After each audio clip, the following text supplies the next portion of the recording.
மாபெரும் தலைவர்கள் வழிநடத்திய மாண்பும் மாபெரும் வரலாற்று சிறப்பு கொண்ட இந்த சட்டமன்ற பேரவையின் 17வது சட்டமன்ற பேரவைக்கு நம்மையும் நம்ம தமிழக வெற்றி கழகத்தை சார்ந்த சட்டமன்ற உறுப்பினர்களையும் தேர்ந்தெடுத்து அனுப்பின நிரந்தரமாக என் நெஞ்சில் குடியிருக்கும் தாயன்புமிக்க தமிழக மக்கள் அனைவருக்கும்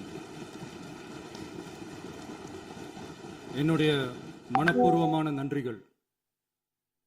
17வது சட்டமன்ற கூட்டத்தொடரின் முதல் ஆளுநர் உரையின் மீதான நன்றி தெரிவிக்கும் தீர்மானத்திற்கு பதிலுரை வழங்க வாய்ப்பளித்த மாண்புமிகு பேரவைத் தலைவருக்கு நம் வணக்கத்தை தெரிவித்துக் கொள்கிறோம்.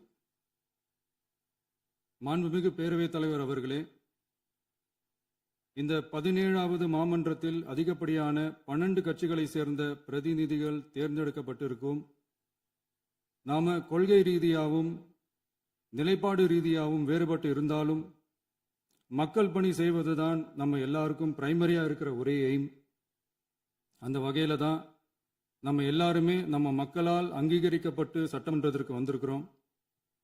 அதனால நாம கருத்தால் வேறுபட்டாலும் மக்கள் சேவை என்ற நோக்கத்தில் நம்ம மாநிலம் சார்ந்த விஷயங்கள்ல நாம எல்லாரும் ஒன்றிணைந்து பயணிச்சா நம்ம தமிழ்நாடு என்னைக்கும் எதிலையும் முதன்மை மாநிலமாக திகழும். ஆளுநர் உரைக்கு நன்றி தெரிவிக்கும் தீர்மானத்தில் பேசின மாண்புமிகு உறுப்பினர்களுக்கு நன்றி. எதிர்த்து பேசினாதான் எதிர்கட்சின்னு ப்ரூவ் பண்ண முடியும்னு நினைச்சுக்கிட்டு பேசின எதிர்கட்சியை சேர்ந்த எதிர்கட்சி தலைவர் உள்ளிட்ட மாண்புமிகு உறுப்பினர்களுக்கும் வணக்கமும் நன்றியும். பதிலுரை வழங்குற அதே நேரத்தில் நம்மளை சட்டமன்ற உறுப்பினராக தேர்ந்தெடுத்த பெரம்பூர் தொகுதி மக்களுக்கு நம்மளோட நெஞ்சார்ந்த நன்றிகள். அதே மாதிரி ராஜினாமா பண்ணிட்டாலும் நம்மளை தேர்ந்தெடுத்த திருச்சி கிழக்கு மக்களுக்கும் இந்த மன்றத்தில் நம்மளோட நன்றியை பதிவு செய்கிறோம். அப்புறம் நம்மளோட அரசியல் பயணத்தை பற்றியும் கொஞ்சம் பதிவு செய்ய விரும்புகிறோம். நாம் ஏதோ ஷூட்டிங்லேருந்து நேராக வந்து சிஎம் ஆன மாதிரியே சில பேர் ஒரு இமேஜ் கிரியேட் பண்ணுறாங்க. அவங்களுக்கு அவங்க ஆசைப்படுற லாங்குவேஜ்லேயே சொல்கிறோம், அது வெறும் ரீல் தான், ரியல் கிடையாது. ஒரு சாதாரண நடிகனாக நம்ம கெரியர் தொடங்குச்சு. அப்புறம் அப்படியே சின்சியராக உழைச்சி மேலே வந்தோம். நம்ம கெரியரில் நாம் மேலே வந்ததுக்கு இந்த விஜய் ஒருத்தன் மட்டுமே காரணம் இல்லை, அவனோட உழைப்பு மட்டுமே காரணம் இல்லை. இந்த விஜயோட உழைப்புக்கும் உயர்வுக்கும் பின்னாடி இருக்கிற ஒட்டுமொத்த தமிழ்நாட்டு மக்களோட அன்பும் அரவணைப்பும் தான் காரணம். ஒவ்வொரு வீட்டில் இருக்க ஒவ்வொருத்தரும் நம்மளை அவங்க வீட்டில் ஒருத்தனா ஏற்றுக்கிட்டது தான் நமக்கு கடவுளும் மக்களும் தந்த மிகப்பெரிய வரம். அதுக்காகவே கடவுளுக்கு சமமான நம்மளோட சொந்தங்களான தமிழக மக்கள் அனைவருக்கும் மீண்டும் மீண்டும் நன்றி. இப்படி நம்மளை தாயன்போடு அள்ளி அரவணைச்ச தமிழ்நாட்டு மக்களுக்கு நாம் எப்படியெல்லாம் துணையாக இருந்தோம், எப்படியெல்லாம் மக்களோட மக்களா இருந்தோம்னு சொல்றேன். 1990ஸ்லயே ரசிகர் மன்றமா இருந்தப்பவே மக்களுக்கு துணையா நிற்க ஆரம்பிச்சோம். அதுக்கப்புறம் நற்படி மன்றமாகவும் அதுக்கப்புறம் விஜய் மக்கள் இயக்கமாகவும் மாறி மக்களோட மக்களா நின்றுகிட்டு இருந்தோம். 2008 ஈழத் தமிழருக்கு ஆதரவா உண்ணாவிரதம் போராட்டம் செஞ்சோம். போர் முடிவுக்கு வரணும், நம்ம தொப்புள் கொடிய உறவுகளான ஈழத் தமிழர்களுக்கு பாதுகாப்பான நிம்மதியான ஒரு வாழ்வு கிடைக்கணும்னு அன்னைக்கே கோரிக்கை வச்சோம்.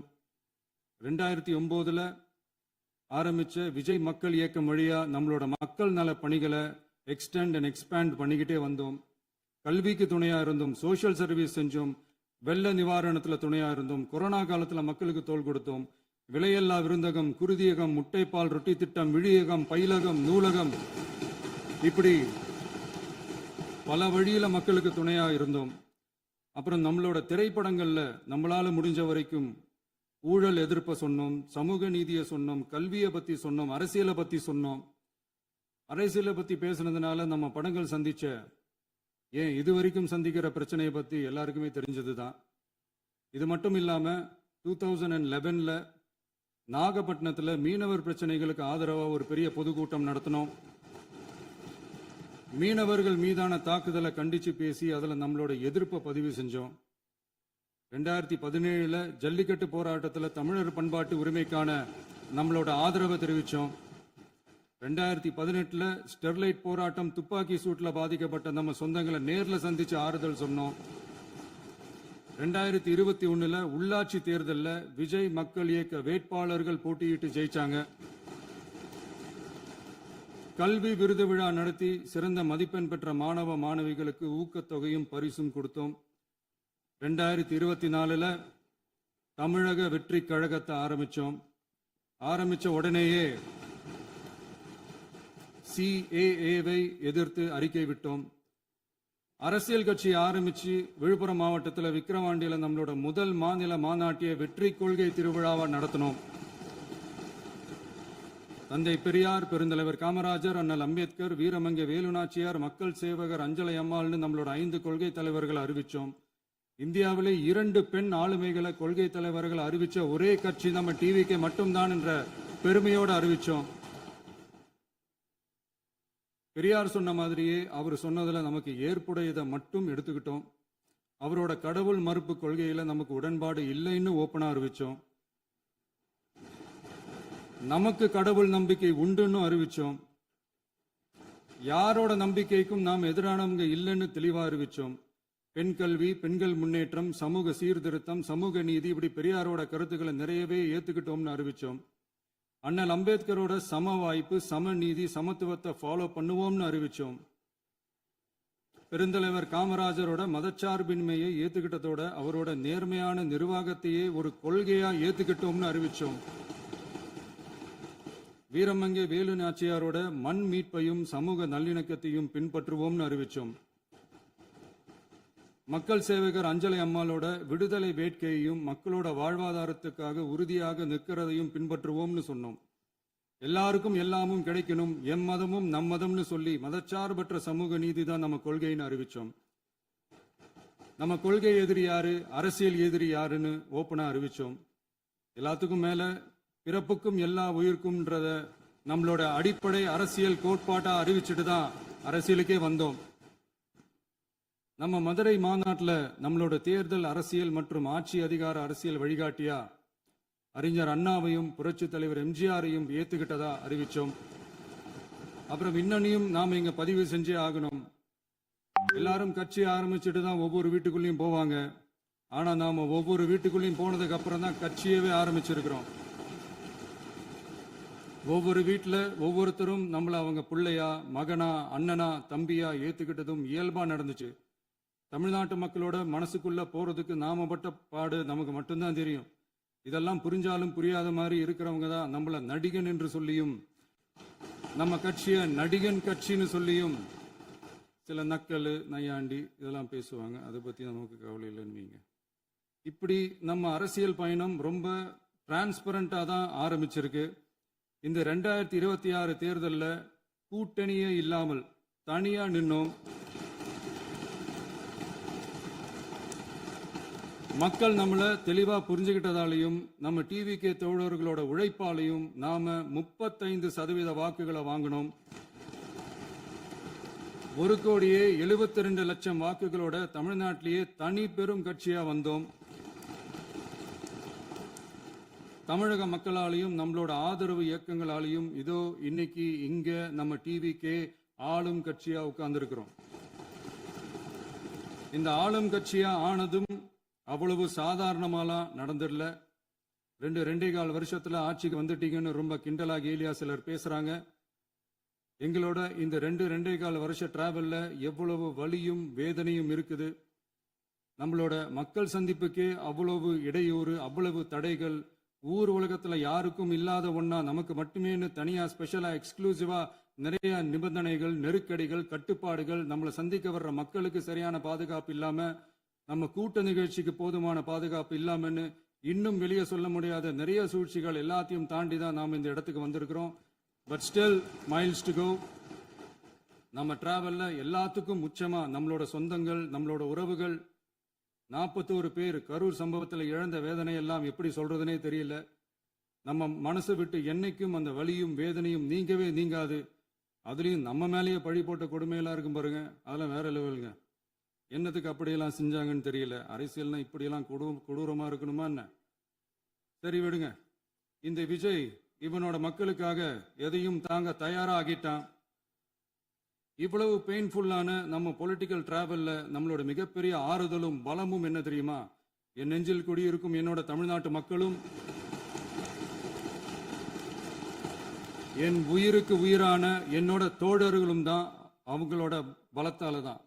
அன்னைக்கு 1967 முன்னாள் முதல்வர் மாண்புமிகு அறிஞர் அண்ணா அவர்கள் தலைமையில் அமைஞ்ச சாமானியர்களோட ஆட்சி மாதிரி 1977 முன்னாள் முதல்வர் மாண்புமிகு புரட்சி தலைவர் எம்ஜிஆர் அவர்கள் தலைமையில் அமைஞ்ச மிக சாமானியர்களோட ஆட்சி மாதிரி இதோ இன்னைக்கு அதே வரிசையில 2026 சட்டமன்ற தேர்தல்ல இந்த விஜயோட தோழர்கள் இடம்பெற்ற ஒரு மிக மிக சாமானியர்களின் ஆட்சி அமைஞ்சிருக்கு.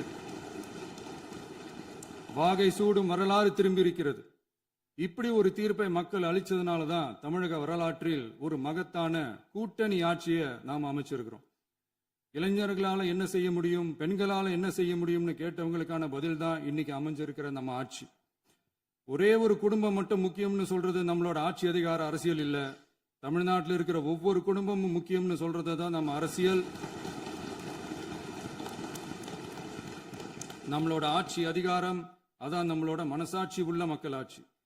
இந்த 2026 தேர்தலில் யாராலும் உடைக்கவே முடியாதுன்னு சொன்ன மதத்தை உடைச்சோம், சாதியை உடைச்சோம், முக்கியமா காசு கொடுத்து ஓட்டு வாங்குற ஒரு நச்சு கலாச்சாரத்தையே சுக்கு நூறா தூள் தூளா உடைச்சிருந்தோம். நாம கிளீன் கவர்னன்ஸ் அண்ட் குட் கவர்னன்ஸ்ல உறுதியா இருக்கிறோம்.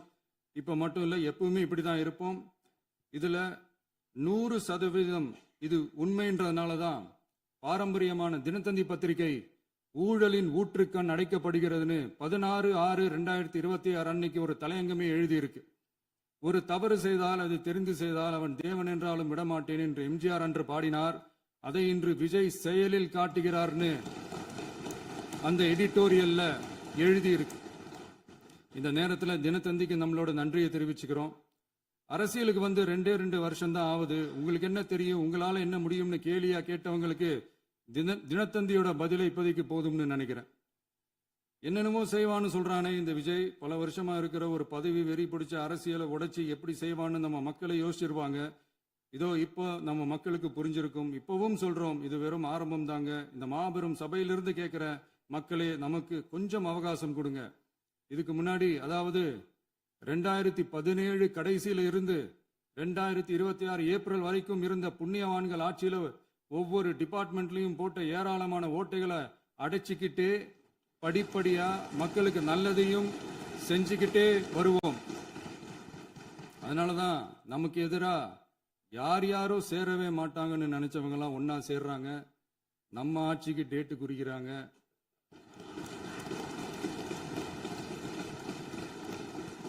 சரி, அவங்கள நம்ம மக்களே பார்த்துப்பாங்க, அதை விடுங்க.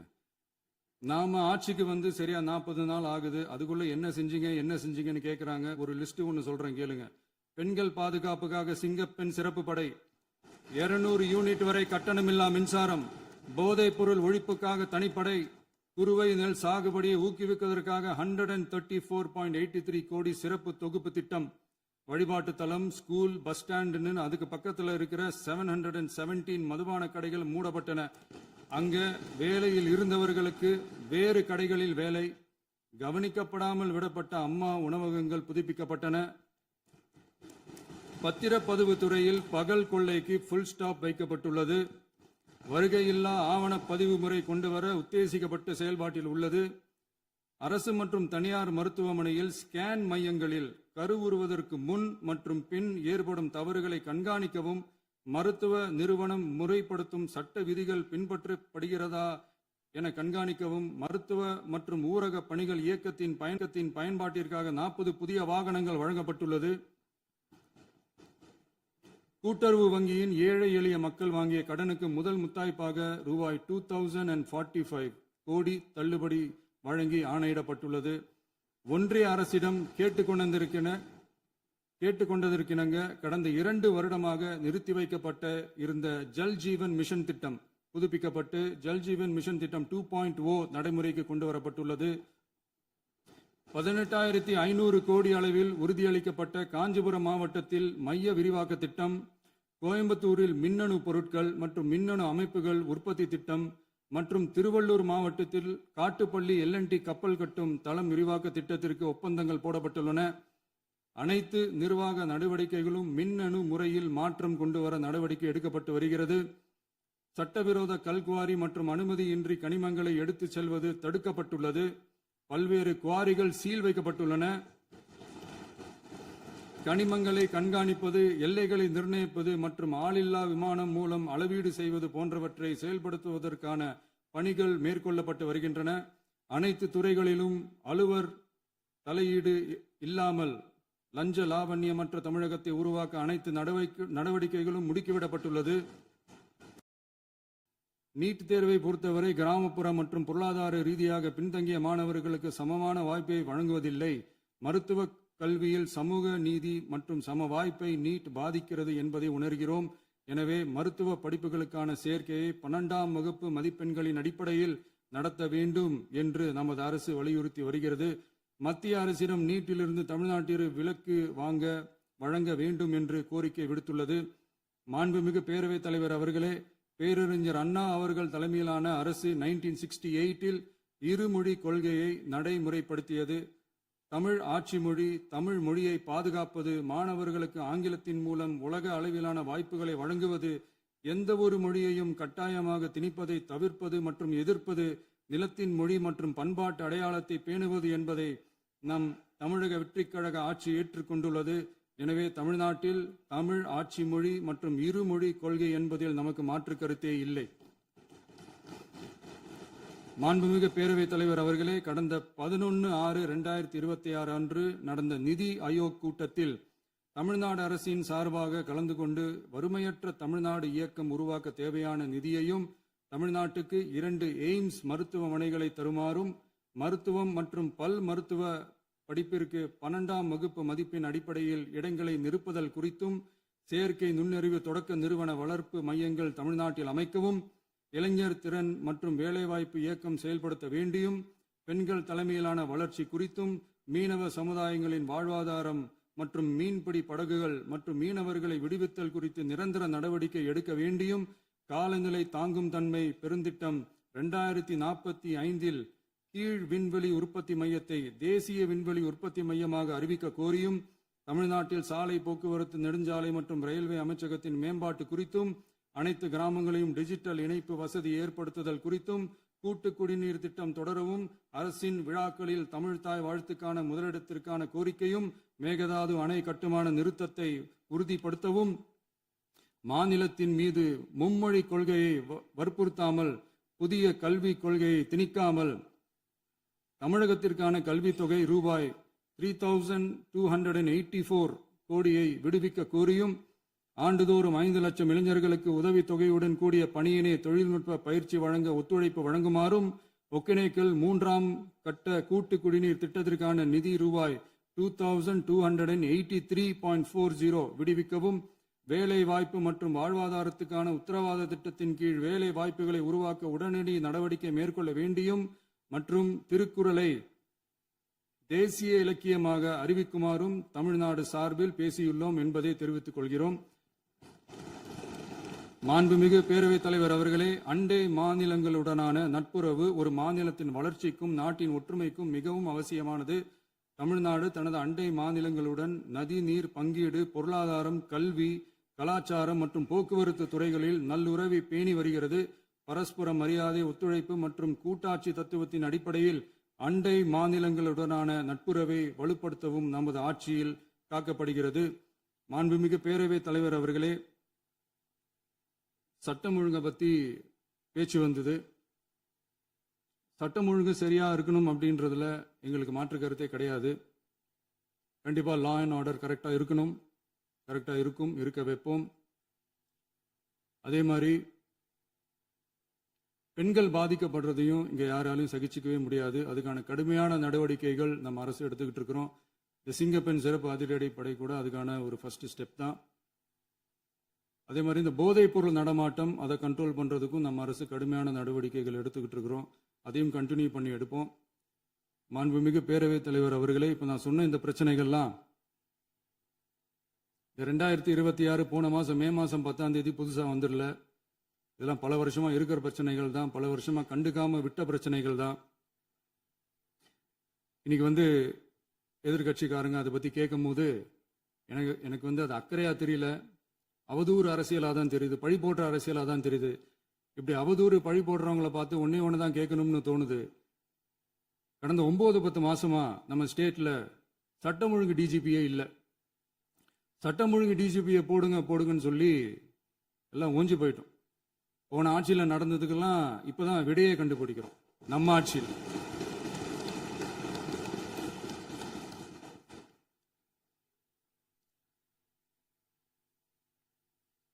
இந்த போதைப் பொருள் நடமாட்டம்லாம் தாறுமாற அப்படியே பரவி கொட்டி கிடக்குது.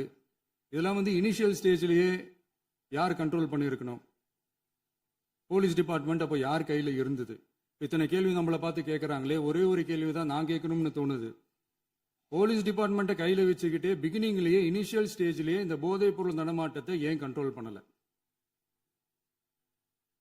மனசாட்சி உள்ளவங்க இந்த பிரச்சனையெல்லாம் ஏன் நடக்குதுன்றது அவங்களுக்கே நல்லா தெரியும். இன்னைக்கு சட்டம் ஒழுங்கை பற்றி கேள்வி கேட்கக்கூடாதா அப்படின்னா தாராளமாக கேட்கலாம். இது ஜனநாயக அரசு, மன்னராட்சியெல்லாம் கிடையாது, மனசாட்சி உள்ள மக்களாட்சி. அதனால கேள்வி கேட்கலாம், எல்லாருக்கும் எல்லா உரிமையும் உண்டு. விமர்சனம் செய்யலாம், எல்லாருக்கும் எல்லா உரிமையும் உண்டு. ஆனால் நம்ம ஆட்சியில் என்ன நடவடிக்கைகள் எடுத்திருக்கோன்றது தெரிஞ்சுக்கிட்டு அதுக்கேற்ற மாதிரி ஒரு நடுநிலையாக பேசுனீங்கன்னா கொஞ்சம் நல்லா இருக்கும். சட்டம் ஒழுங்கை பற்றி யாருக்கு என்ன யோசனை இருந்தாலும், மக்கள் நலனுக்காக யாருக்கு என்ன யோசனை இருந்தாலும் அதை தாராளமாக சொல்லலாம். நம்ம அரசு அது காது கொடுத்து கேட்கும். ஆனா நம்ம அரசினுடைய நிர்வாகத்திறன் அதை பத்தி பேசுறவங்களுக்கு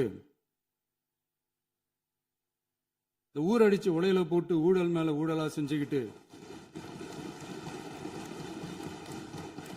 அதுல இருந்து தப்பிக்கிறதுக்கு பேர் தான் நிர்வாகத்திறன் அப்படின்னு சொன்னா, அப்படிப்பட்ட ஒரு ஊழல் செய்யற நிர்வாகத்திறனை நம்ம அரசு ஒரு நாளும் செய்யாது.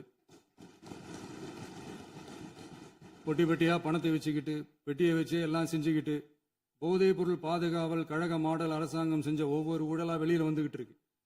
டாஸ்மாக்ல அது என்னப்பா அது பேரு, பார்ட்டி ஃபண்ட், கட்சி நிதி அப்படின்ற பேர்ல அடிச்ச கொள்ளையெல்லாம் ஒண்ணா இப்போ கவர்மெண்டோட கஜானாவுக்குள்ள கொண்டு சேர்த்துக்கிட்டே இருக்கிறோம்.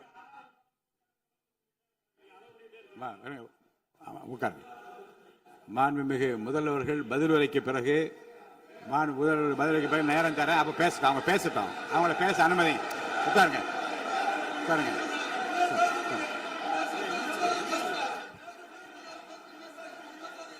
மாண்புமிகு அலோவ் பண்றேன் உட்காருங்க. மாண்பு உறுப்பினர்கள் நீங்க இங்க உட்காருங்க, அமைதியா உட்காரு. நீங்க எல்லாம் உட்காருங்க. உட்காருங்க. மாண்புமிகு நீங்க எல்லாரும் உட்காருங்க. அமைதியா உட்காருங்க. இருங்க, உட்காருங்க. அப்புறம் நீங்க என்ன உட்காருங்க. நான் கொடுப்பேன், உட்காருங்க. நான் பாயிண்ட் ஆஃப் வர கொடுங்க, நான் கொடுக்குறேன். உட்காருங்க.